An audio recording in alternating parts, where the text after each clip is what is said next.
All right, so welcome to another deep dive. And today we're really going deep, like deep, deep. We're talking epidemics. Oh, yeah. It's a big one. Huge.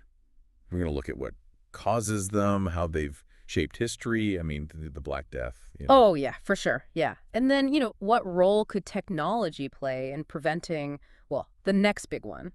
Yeah, because, well, let's face it, there will be a next one. Right. Yep. So, I mean, I think people might be surprised to learn just how interconnected epidemics are with, well, almost everything, right? Yeah, I mean, they touch every aspect of our lives, from Wow. climate change to the global economy. It's really staggering. Yeah. Okay, so let's get started with, like, what is an epidemic? I feel like we throw that word around a lot, but I'm not sure everyone could actually, like, define it. Yeah, well, it's actually simpler than you might think. Basically, an epidemic is just the rapid spread of a disease across a large population within a specific area. Okay, so it's like the flu, but on a much larger and more intense scale, right? Exactly. Mhm. Okay, so then how do these things actually happen? What are like the key ingredients for an epidemic to like actually take off? Well, you basically need three main things: Mm. a pathogen, a way for it to spread, so a transmission method, and then, of course, a susceptible population. Okay. So the pathogen is the thing that is actually causing the disease, so like a virus or bacteria. Then you need a way for that pathogen to actually spread. So that's the transmission. And that can be through the air, water, insects, you name it. Oh, wow. Okay. And then finally, you need a population of people that are actually vulnerable to that specific pathogen. So it's like a perfect storm of factors that have to come together. Right. Got it. Okay, so once it like gets going, how fast can an epidemic spread? Incredibly fast. Yeah. Oh, yeah. So think about like a single virus particle. I mean, these things are tiny, right? You can't even see them. But that one tiny particle, it can infect multiple cells, right? And then those cells produce more virus particles. And then those go on to infect even more cells and so on and so on. Wow. So it's exponential growth, like a chain reaction. It can just overwhelm healthcare systems and disrupt, daily life incredibly quickly. Wow. That is actually really terrifying. Yeah. And then to make matters worse, we've got climate change adding fuel to the fire. Exactly. Climate change it's like a threat multiplier when it comes to epidemics. So for example, warmer temperatures are allowing, these disease-carrying mosquitoes to thrive in areas that they couldn't before. Oh, yeah. Yeah, this is happening right now with the Zika virus, for instance, which has spread to new parts of the world as the climate warms. So not only are diseases spreading faster, but they're also showing up in places that we didn't expect. I mean, that's a little concerning. Yeah. And we're also hearing a lot about, new unknown diseases emerging as ecosystems change. Is that a real possibility? Absolutely, yeah. As the environment changes, we're encountering pathogens that we've just never seen before. And our immune systems may not be prepared to fight them off. And that unknown factor makes predicting and preventing these future epidemics, all the more challenging.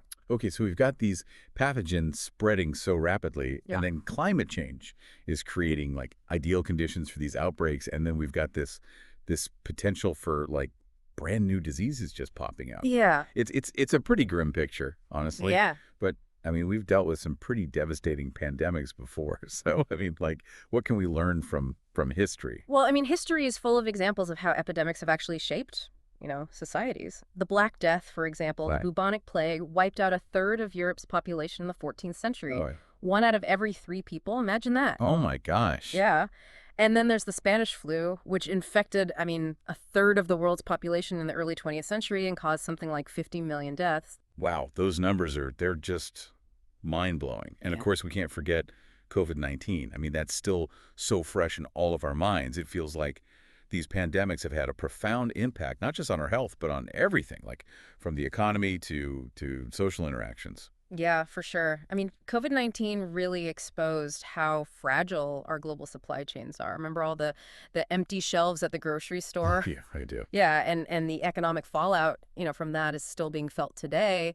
And then, it also highlighted the importance of, having strong public health infrastructure and clear communication during a crisis. Yeah, yeah, it definitely made me realize like how much we take for granted. Like just Yeah. being able to go to a concert or hug a friend, Yeah. you know. Yeah. It was a strange and a little bit isolating time. But, COVID-19 also seemed to spark a wave of innovation, particularly in technology, right? And and I'm thinking specifically about like deep tech. So, things like AI, machine learning, Internet of Things. I mean, could these be like game changers in how we manage these epidemics? They certainly have that potential. Yeah, one of the most promising areas is in early detection and prediction. So AI can analyze huge data sets to spot these patterns that might indicate that an outbreak is emerging. Hmm.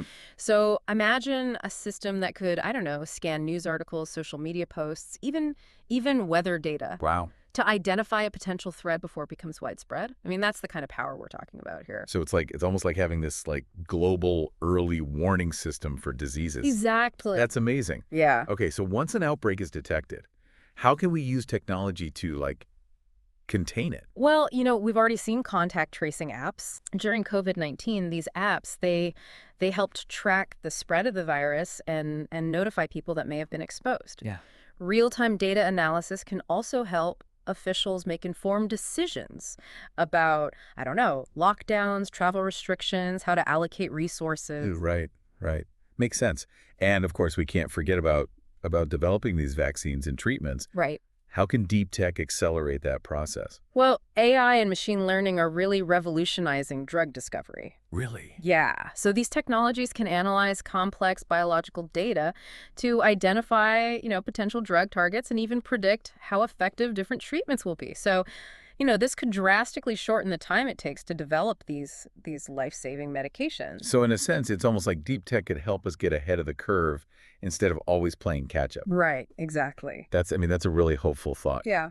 So taking all of this into account, like what does the future of epidemic prevention look like? I think we're moving towards a more proactive and data-driven approach. Okay. We need to invest in better risk assessment tools that are powered by deep tech. Hmm. We need to strengthen public health infrastructure globally. We need to foster international collaboration, so we can share data, share resources. The goal is to anticipate and prevent these outbreaks before they become these global crises. Right, right. That's a great point. We can't just wait for the next pandemic to hit. We need to be prepared. This has been an incredible deep dive. I feel like I've learned so much Me too. from like understanding how these epidemics work to the role of climate change and then like the potential of this deep tech. It's been a really fascinating journey. It has. We covered a lot of ground, but the main takeaway here is, we have the tools, we have the knowledge to combat epidemics. What we need now is the will to act, the will to invest in prevention and to embrace innovation. I totally agree. So here's a final thought for you all to ponder.